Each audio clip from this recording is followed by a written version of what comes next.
I thought it would be a fun video to talk about the heaviest songs and music before metal existed. I've explored the archives and found some fantastic gems. Granted, none of it would be metal, but some songs on this list are quite heavy for that time. We're going back all the way to the 50s where rock and roll first started and go all the way into the late 60s before the birth of metal music. So before I start, pop your heaviest songs down below before metal. And let's start. Let's go back to 1958, a time when Elvis Presley reigned as the undisputed king of fucking rock and roll.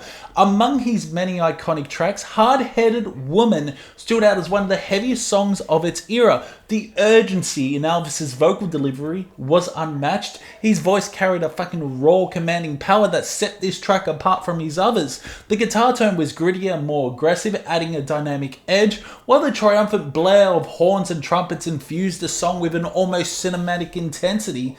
In a decade dominated by groundbreaking hits like Hound Dog, Tutti Frutti, Oh Yes I Do, and Blue Suede Shoes, Hard-Headed Woman had a unique energy. Its fast-paced rhythm, fiery instrumentation, and bold delivery made it feel heavier, more energetic than most other songs of the time. While many tracks from the 50s rocked the nation, Hard-Headed Woman captured the raw, rebellious spirit of rock and roll in a way that felt ahead of its time. Let's move on to Eddie Cochran and his legendary track, Something Else. Dare I say this might be one of the heaviest songs of the 1950s, perhaps even heavier than Elvis Presley's Hard-Headed Woman. From the very start, the song grabs you with its raw, driving energy. The percussion is a standout, featuring thunderous, punchy, and ahead of its time, laying a solid foundation that propels the song forward with relentless intensity. The rockabilly melodies intertwine with the piano, creating an infectious groove, combining classic 1950s style with an edge that feels almost rebellious. The guitar riffs and chord progression, though simple, are incredibly effective, giving the song a fucking powerful, gritty feel that was rare for its era. Cochran's vocals delivery is filled with confidence and swagger, perfectly complementing the upbeat yet heavy tone of the track. Eddie Cochran's influence on the music scene was undeniable, even though his career was tragically cut short when he passed away at the young age of 21. From a huge car accident. Despite his brief time in the spotlight, he left an indelible mark, and Something Else remained a testament to his talent and innovation. To me, this song is not only one of the heaviest of the 1950s, but also a precursor to the heaviest sounds that would define rock and roll, and eventually metal. For its time, Something Else was a trailblazer, capturing an energy and intensity that still rocks to this day. Take a listen. She's so fine looking, man. She's something else.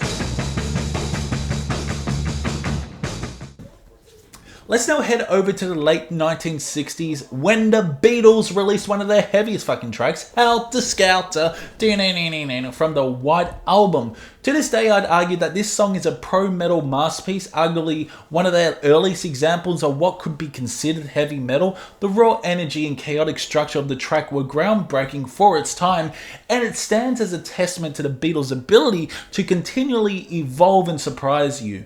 The guitar tone in Helter Skelter is fucking aggressive, distorted, and drenched in grit, setting a dark and intense tone right from the start. Paul McCartney's vocal performance is fucking vicious, a far cry from the smoother, more melodic singing he was typically known for. Here, his voice feels unhinged, filled with a raw urgency and power that matches the song's wild instrumentation. The drumming, led by Ringo Starr, fucking legend, is relentless, driving the track with a pounding, almost frantic rhythm that adds to its heavy and chaotic vibe. The melodies and riffs throughout the song are simple but incredibly effective. The opening riff hooks you instantly, while the verses and choruses build tension, leading to explosive moments of pure energy. The guitar licks and solos add layers of intensity, giving the song a sense of controlled chaos. The fade out near the end, only to fade back in with a renewed ferocity, is a brilliant touch. It keeps you on edge, creating an almost haunting effect that leaves a lasting impression. I remember the first time I heard Helter Skelter, I was completely shocked by how heavy and raw it was. The chord progressions, the unrelenting energy, and the overall unpredictability of the song make it a standout not just in the Beatles discography, but in the entire rock genre of the 1960s. This track wasn't just a surprise, it was a revelation showing that the Beatles were unafraid to venture into uncharted territory. For its time, Helter Skelter was fucking revolutionary, pushing the boundaries of rock music and paving the way for the heavier sounds that would define the next decade.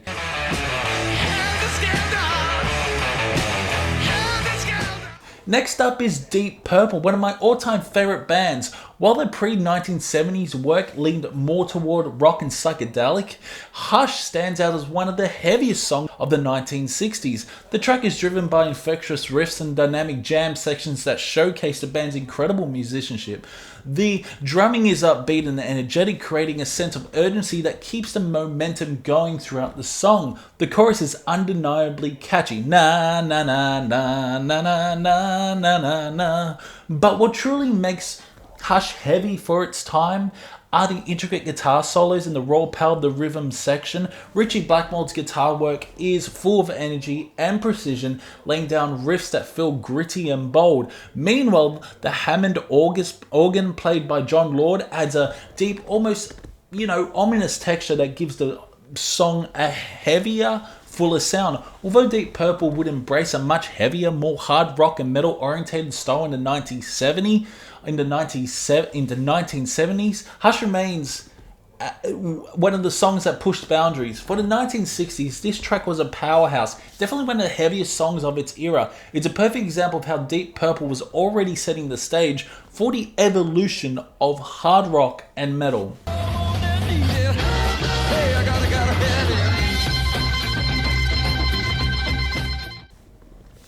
Another heavy song from before heavy metal existed is I Can See for Miles by The Who. This track is a masterpiece of its time, showcasing the band's ability to push the boundaries of rock music. The drumming led by Keith Moon is absolutely phenomenal, dynamic, thunderous, and full of energy. His wild, unpredictable style drives the songs forward with an intensity that was rarely heard in the 1960s. The guitars have a grittier, more aggressive fucking edge, adding a raw power to the track that feels ahead of its time. Pete Townshend's playing perfectly balances melody and distortion, creating a sound that's both polished and also hard-hitting, while Roger Daltrey's vocals maintain that quintessential 60s aesthetic. They carry a forceful delivery that complements the song's heavier instrumentation. I Can See for Miles is hard-hitting in every fucking sense. Its layered production, relentless drumming, and biting guitar tone make it one of the heaviest and most intense songs of the decade. It's an amazing The Who influence on the evolution of rock, paving a way for the heaviest sounds that would dominate the 1970s.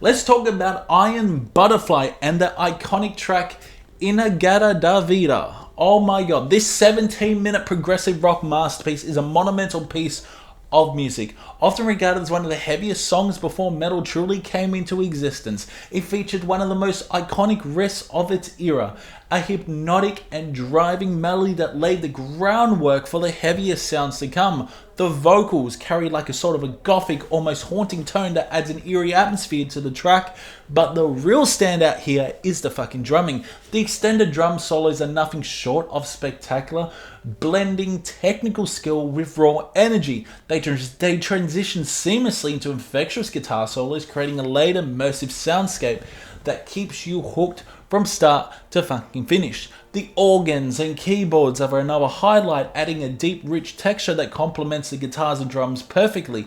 Their interplay with the percussion creates a unique, almost otherworldly sound. Released in 1968, In the Garden of Eden, Inagata da Vida predates predates Black Sabbath's groundbreaking contributions to metal, yet it carries a weight and intensity that was incredibly heavy for its time. Some argue that this song lays the foundations for progressive metal, and I certainly am arguing it as that, and it's easy to see why. While it leans more towards like psychedelic and progressive rock, certain elements, especially the percussion, those gritty guitar fucking tones, hint at a heavy direction where music is heading to. Whether viewed as a precursor to metal or simply as a groundbreaking rock epic, Inagada da Vida remains an influential and powerful track that still resonates today.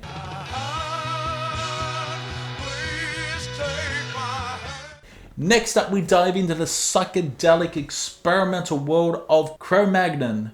I know YDXM has mentioned them before on his channel, and now I'm about to do the same with their groundbreaking track Caledonia. This is the opening song from the 1969 album Cave Rock, a truly avant-garde album that defines genre boundaries. The entire album is bizarre and unsettling, filled with primal screams, eerie chants, and chaotic yet fascinating energy.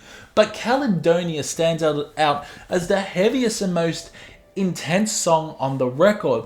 The track is built around thunderous, almost tribal percussion that feels both ancient and timeless. Laid on top is like a Celtic inspired atmosphere created throughout the haunting sound of bagpipes, which weave through the composition and the spectral melody. The melodic hooks are hypnotic. They really are almost ritualistic, drawing you into a surreal and otherworldly soundscape. The raw, rasping vocals are strikingly ahead of their time, bearing a strong resemblance to what would later become the signature style of black metal. Of course, black metal as a genre did not exist, had not emerged yet, but Caledonia feels like a prophetic glimpse into the future of extreme music. If it were released today, it would unquestionably fall into the folk black metal category, with its mix of Celtic elements, harsh vocals, and raw, unpolished production. What makes Caledonia even more fascinating is the organic and almost primal energy it exudes. The production is raw and stripped back, giving the song a sense of authenticity that feels untouched. It's as if the band tapped into some ancient collective subconscious to create something entirely unique and unsettling. It's hard to believe this song came out in 1969 because it sounds like it belongs decades ahead of its time. Cro-Magnon was truly pioneering, pushing the boundaries of what music could be and challenging listeners to expand their understanding of sound.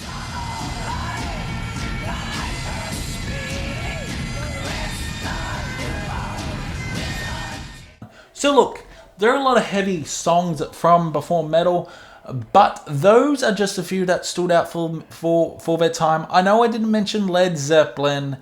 They've got a few heavier songs, but they've already been covered extensively. Let me know what songs you think were the heaviest before metal. It's been fun, and I'll see you in the next one.